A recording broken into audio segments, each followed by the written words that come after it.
राधे राधे राधे बोल मना, तन का क्या पता। राधे राधे राधे बोल मना, तन का क्या पता। राधे राधे राधे बोल मना, तन का क्या पता। बरसाने की लाडली राधा, हर लेती है सब दुख बाधा।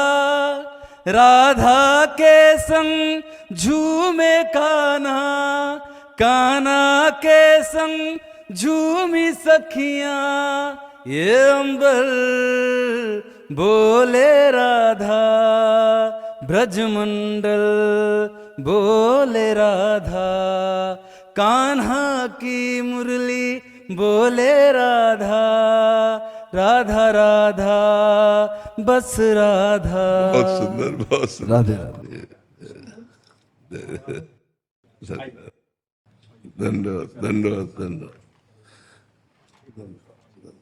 तेजेश गुप्ता जी, महाराज जी, इनका प्रश्न भी इसी से रिलेटेड है कि सत्य और असत्य दोनों ईश्वर है, तो फिर हम केवल सत्य का पालन ही क्यों करें? पहले असत्य का त्याग करो, तब सत्य में स्थित होकर के तब जान पाओगे कि न सत्य है न असत्य, केवल ईश्वर है।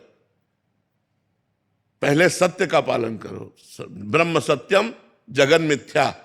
पहले जगत को मिथ्या मानो। सूत्र है, अन्वय और व्यतिरेक दो पद्धतियां हैं। सवाल हल करना है तो पद्धति से यह सवाल हल होगा।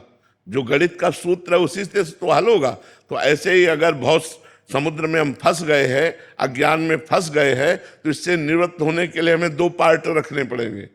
एक असत गंदा पार्ट, एक सत अच्छा पार्ट। तो हम पहले गंदे का त्याग करें और अच्छे को स्वीकार करें। और जब अच्छे को स्वीकार करते हुए हम चरम सीमा पे पहुंच जाएंगे और वहां से देखेंगे तो सब एक ही था। सर्वम खलमिदम ब्रह्म नेना नास्ति किंचन। सब परम सत्य परमात्मा था, कुछ असत था ही नहीं, कुछ असत था ही नहीं। तब वो अनुभव कर पाता है। तो पहले हमें सिद्धांत में समझना पड़ेगा, उमा कहो में अनुभव अपना, सत हरि भजन जगत सब सपना। जैसे सपना झूठा ऐसे जगत झूठा। किसका प्रश्न है, समझ पा रहे हो आप? अगर अभी लगा दिया ये सूत्र तो पाप पुण्य, महाराज जी अगर पहले ही सूत्र लगा दिया लगेगा ही नहीं भैया। सवाल है, सवाल है। सवाल तो हल होने के बाद शेष बचता है ना। शेष पे तो पहुंचो, ऐसे थोड़ी शेष लिख दोगे। सवाल पहले हल करो तब उसका शेष आएगा। बट सुन सुना के हो गया कि सत्य और असत्य दोनों तो ईश्वर ही हैं, तो असत्य का पालन तो फिर करने नरक भी ईश्वर है, रोग भी ईश्वर है नहीं? तो उस रूप में ईश्वर मिलेगा तो फिर भोगो ईश्वर को। रोग भी ईश्वर है, अपमान भी ईश्वर है, विपत्ति भी ईश्वर है। तो क्या आप इस ईश्वर को स्वीकार करना चाहते हो? नहीं स्वीकार करना चाहते तो सत्य वाले ईश्वर को स्वीकार करो। नहीं, जेल से लेकर नरक तक लाठी डंडा रोग विपत्ति सब ईश्वर है। हमारी बात मानो ना। तो अगर इस ईश्वर को नहीं स्वीकार करना चाहते तो असत ईश्वर को छोड़िए, अभी सत्य में आइए। और सत्य से जब वहां पहुंच जाओगे, जब तुम अपने स्वरूप को जान जाओगे, तो असत क्रियाएं होंगी ही नहीं, असत की सत्ता ही नहीं है। ना सतो विद्यते भावो, ना भाव विद्यते सत्ता। सत्य का कभी अभाव नहीं है, असत है ही नहीं। जैसे हमने दूर पड़ा रस्सी देखा, अब हमें भ्रम हो गया सर्प है, अब हमें कौन बचावे? तब तक हम भयभीत रहेंगे जब तक हम उसके नजदीक न पहुंच जाए या टार्च के द्वारा हम पक्का देख न ले।